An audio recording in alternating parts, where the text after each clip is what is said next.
I just watched this documentary on YouTube called White Right. I don't know if you guys have seen that. It's very interesting. You should go watch it. It's about the alt right and like neo Yazis, and talks a lot about Charlottesville. And the documentarian, she interviews a bunch of people, and she like in earnest is trying to get to the bottom of like how they end up with those beliefs, right? And God bless her. I could I could I could never. But I came to this conclusion like halfway through. I was like, okay, this is really interesting and I definitely want to continue watching this because it's illuminating, but also like let me just cut to the chase. The problem is that they hate themselves.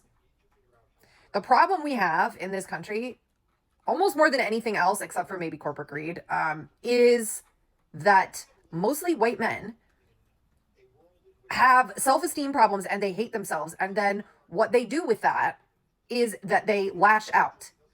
And if they find themselves in this era of the internet, if they find themselves in a pipeline, then they end up with those kinds of beliefs.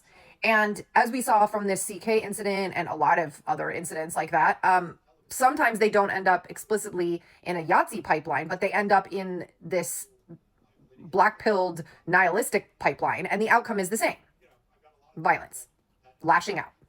And it's like over and over and over again, it's just they're closeted and they hate themselves. They got bullied in school and they hate themselves. They had a hard childhood growing up and they hate themselves. It's like that's what it is.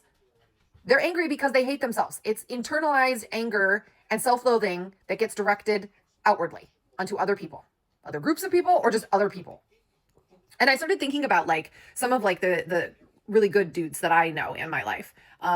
My husband, my husband's friends, like, just some really good dudes. And I'm like, I wonder if they like experience some of that too. And I see that, yeah, a lot of them do. They also had that internalized self-loathing, but what they chose to do with that is self-destruct and either, ended up with addiction problems, alcoholism, problems with relationships, depression. Like, just it's crazy to me when I start thinking about like, wow, all of it, the baseline is self-loathing. Do you guys just need some hugs? Like what I don't know what do we do about that? I feel like guys just need more friends, some more friendships, more community. Um I don't know. I'm going to give my husband a hug when he gets home. I don't know what do we do?